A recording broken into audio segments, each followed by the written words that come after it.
चीन भारतीय संस्कृति के चरणों में। चीन में स्तूपों की भी कमी नहीं।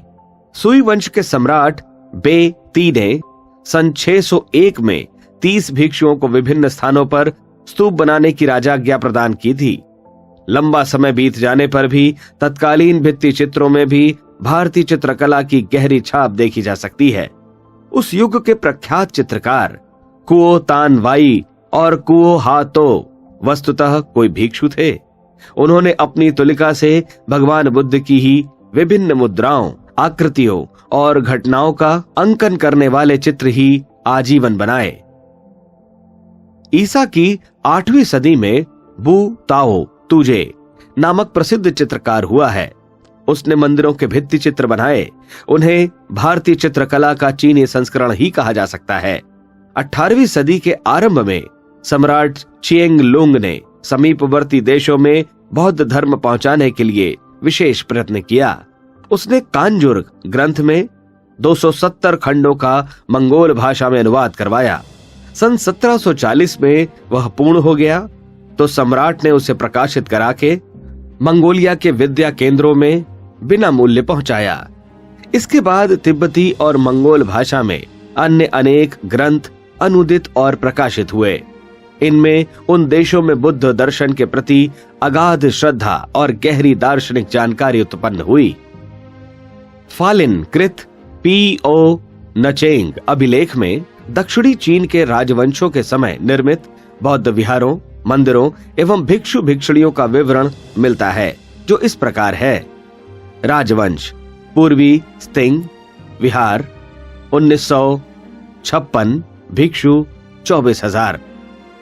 राजवंश लिड सुंग विहार 1913 भिक्षु 36,000।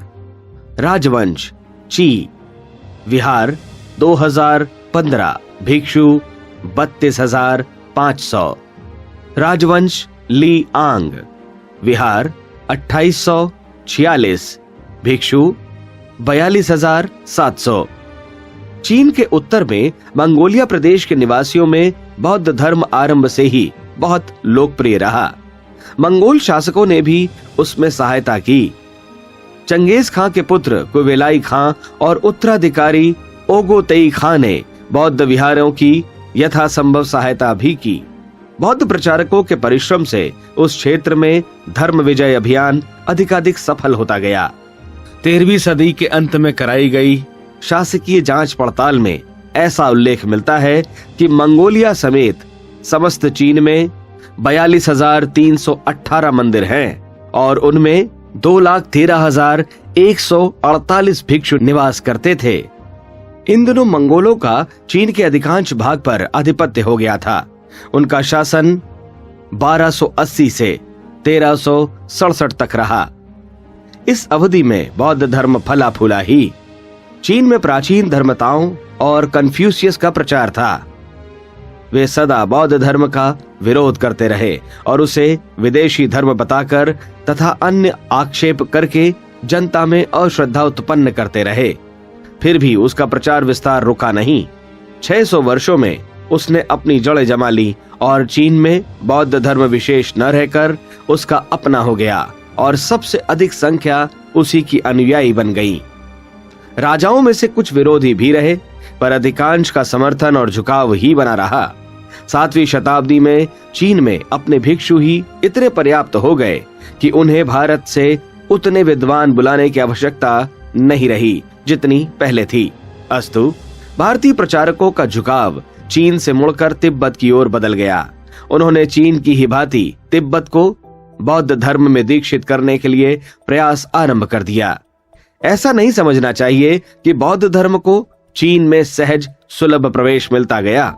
निसंदेह उस महान धर्म के उत्कृष्ट सिद्धांतों और प्रचारकों के उज्जवल व्यक्तित्वों तथा ज्ञान भंडार ने उस देश के लोकमानस को जीतने में समुचित सफलता पाई। फिर भी पुरातनवाद और सुधारवाद के बीच सदा सर्वदा की भांति वहां भी समय समय पर डटकर संघर्ष होता रहा। प्रतिपक्षियों ने समयानुसार तीखे आक्रमण किए थे। तदनुसार प्रचारकों को निंदा, अपमान से लेकर निर्मम अत्याचारों का शिकार होकर धैर्यपूर्वक प्राण गंवाने तक का साहस दिखाना पड़ा था। ऐसी अग्नि परीक्षा में धर्मचक्र अभियान को बार बार गुजरना पड़ा। उसके पैर तभी जमे जब वह प्रचारकों की धर्म श्रद्धा को अटूट और अखूट सिद्ध कर सकने में सफल हो सका। चीन में 2 धर्म पहले से ही प्रचलित थे। पहला ताओ संप्रदाय, दूसरा कन्फ्यूशियस संप्रदाय। एक विदेशी धर्म का इतनी तेजी से छा जाना पुराने संप्रदाय को संभवतः शुद्ध करेगा। वैसा ही हुआ भी। यह विरोध 2 रूपों में फूटा।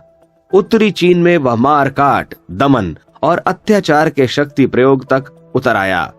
बाई वू ही द्वारा सन 446 से 448 में तथा चाउ बी ती द्वारा 574 से 577 में भिक्षुओं के साथ नृशंसता बरती गई, किंतु दक्षिणी चीन में यह विरोध प्रचार तक ही सीमित रहा।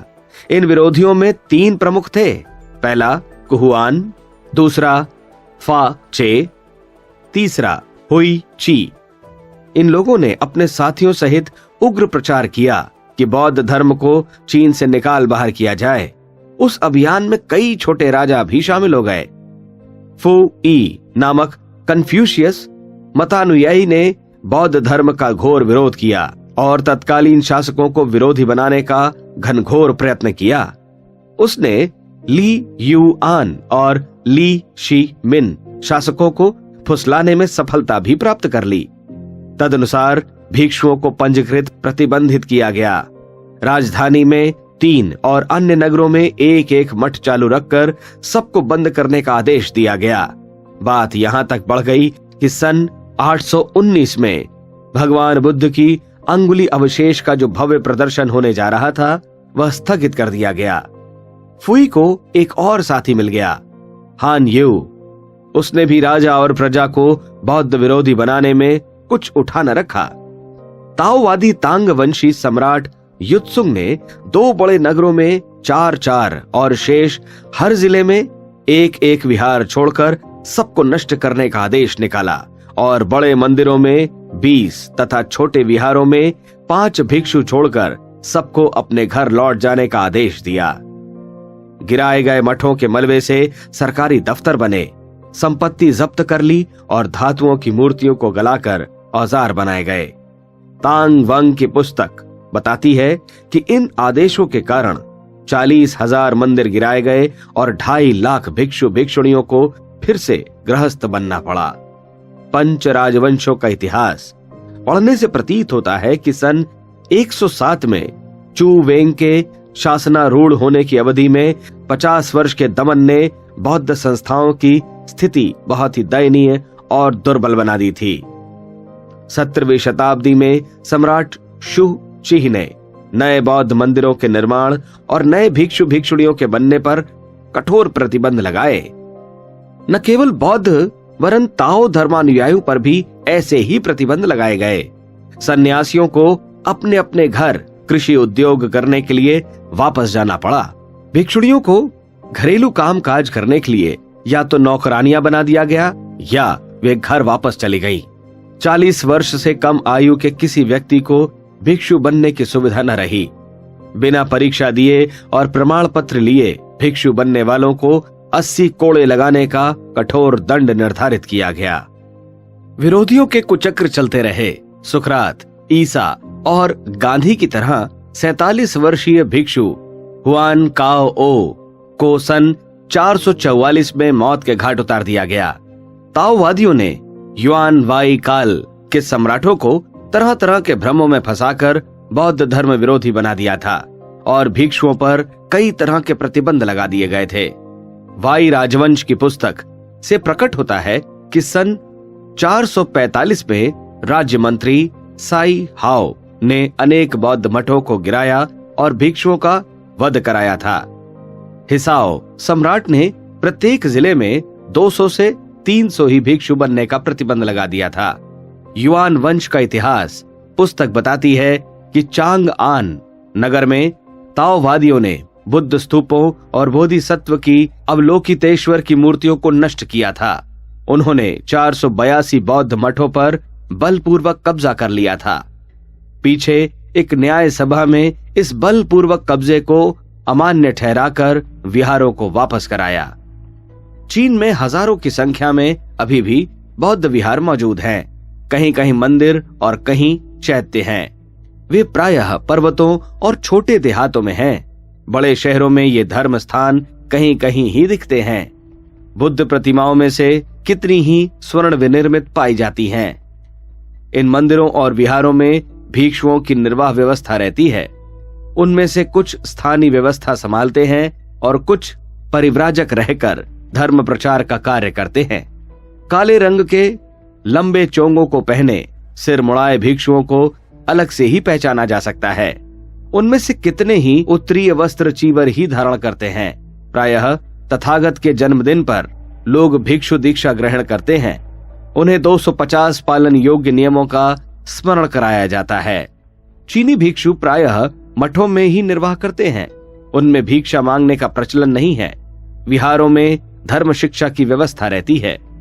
चीन में पर्वतों के गुहा मंदिर बहुत अधिक हैं। एकांत साधन और विद्वेषियों से सुरक्षा का ध्यान रखते हुए इन्हें चट्टानें काट कर बनाया गया है। इन दिनों अच्छी हालत में विद्यमान गुहा मंदिर तथा बुद्ध विहार भी कितने ही विद्यमान हैं। सियान नगर के समीप सन 648 का बना हंस चैत्य लगभग वैसा ही है जैसा मगध का हंस चैत्य। उसके बीच में 15 मंजिला स्तूप है। प्राचीन काल में विद्वान ईच चिंग की अध्यक्षता में यहाँ बौद्ध ग्रंथों के चीनी अनुवाद का कार्य चलता रहा। चांग आन नगर में सिनचंग सड़क पर सन 582 में बना चिंगलुंग सु विहार है। इसमें स्थापित संगमरमर की बुद्ध प्रतिमा कला की दृष्टि से बहुत ही आकर्षक है।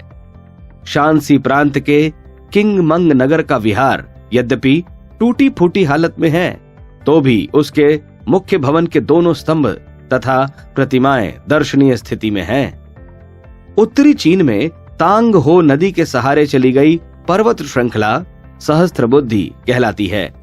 उनकी चट्टानों पर जहां तहां बुद्ध प्रतिमाएं बनी हुई हैं। इसी क्षेत्र में अनेक गुहा मंदिर भी हैं। इनमें जो मूर्तियां अवशेष एवं लेख मिले हैं, उनसे पता चलता है कि उनमें से अधिकांश का निर्माण 7वीं सदी के पूर्वार्ध में हुआ था। चिनानफू नगर से कोई 10 मील दक्षिण में लुंग तुंग विहार है। यह पहाड़ियों से घिरा है। इसमें 2 गुफाएं हैं जिनमें भगवान बुद्ध की प्रतिमाओं के अतिरिक्त धर्म प्रचारक महाकाश्यप, मंजुश्री, आनंद और सामंत भद्र की मूर्तियां भी हैं। ये मूर्तियां सन 1318 की बनी हैं। ता युंग ता नगर से 10 मील पश्चिम में पुन कंग पर्वत श्रेणियों में ऐसी चट्टान काटकर बनाई गई बहुत सी गुफाएं हैं। इनकी भव्यता पुरातत्ववेत्ताओं के लिए आकर्षण का विषय है। उनका निर्माण काल सन 450 से 460 के बीच माना जाता है। उनमें स्थापित बुद्ध प्रतिमाएं कलापूर्ण हैं। दीवारों पर खुदे हुए शिलालेखों से उनके बनाने का प्रयोजन स्पष्ट होता है। उस समय की स्थिति पर प्रकाश डालने वाले अन्य प्रमाण सामग्री भी पुरातत्व विभाग को इनमें मिली हैं। लोपंग नगर के दक्षिण में 22 लुंगमेन गुफाओं में से अधिकांश काले पत्थर की चट्टानों की हैं। इनमें उपलब्ध प्रतिमाएं भारतीय कला की हूबहू नकल है। इन्हें 493 ईसा में बनी माना जाता है। होनान प्रांत को कुंग नगर के समीप पहाड़ियों में उपलब्ध 5 गुहा मंदिरों के शी खु सु कहा जाता है। इनमें उसकी समय की स्थिति पर प्रकाश डालने वाले शिलालेख मिले हैं। चीन के तुहुवांग में 476 गुफाएं विद्यमान हैं, जो इस बात की साक्षी देती हैं कि उनमें रहकर बौद्ध भिक्षु कठोर तप करके धर्म चक्र प्रवर्तन के लिए आत्मबल संपादित करते थे। 1600 वर्ष पुराने शंघाई नगर के निकट चिन आंग सन मंदिर में महाकाल की प्रतिमा के सम्मुख अभी भी मंगल पाठ होता देखा जा सकता है। हंसारूढ़ ब्रह्मा, वृक्षारूढ़ शिव और हाथी पर सवार महाकाल की प्रतिमाएं हैं। पेकिंग में भी एक महाकाल मंदिर है, जिसका महाकाल माओ नामकरण वर्तमान तानाशाह शासक के नाम पर किया गया है। चीन में बौद्ध धर्म के विस्तार पर प्रकाश डालने वाले साहित्य में से कुछ पठनीय पुस्तकें निम्नलिखित हैं। पहली, एडकिन कृत चाइनीज बुद्धिज्म। दूसरी, चांड सी क्यांग कृत चीन में बुद्ध धर्म का प्रवेश। तीसरी, राहुल सांस्कृतायन कृत चीन में बुद्ध धर्म। चौथी, पीसी बागची कृत इंडिया एंड चाइना। पांचवी, बुद्धिस्ट मॉन्यूमेंट्स इन चाइना। भारतीय विद्वान स्वयं ही मरते खपते रहे हों सो बात नहीं, उनकी पैनी दृष्टि धर्म प्रचारक उत्पन्न करने पर भी रही। उन्होंने प्रतिभाशाली व्यक्तियों को खोजा, उभारा तथा प्रशिक्षित किया और लगभग अपने ही स्तर तक उनको पहुंचाया। ऐसे प्रशिक्षित शिष्यों में धर्म प्रचारकों में से जिन्होंने चीन एवं मध्य एशिया में महत्वपूर्ण कार्य किए, उनमें से कुछ नाम इस प्रकार हैं। चीन का च्वांगचियान, जापान का कुकई, शिनरन, डोजेन, निचिरेन। चीन में उन दिनों धर्म धारणा और ज्ञान पिपासा चरम सीमा पर थी। यूं भारत के बौद्ध भिक्षु उस आकांक्षा का समाधान करने के लिए बराबर चीन पहुंचते रहे, पर उतने से ही काम नहीं चला। चीनी बौद्ध भिक्षु भी उसी उत्साह के साथ भारत आए और यहाँ रहकर कुछ पढ़ने, सीखने, खोजने और लाने के विचार से उनने भी लंबी यात्राएं की और कष्ट सहे।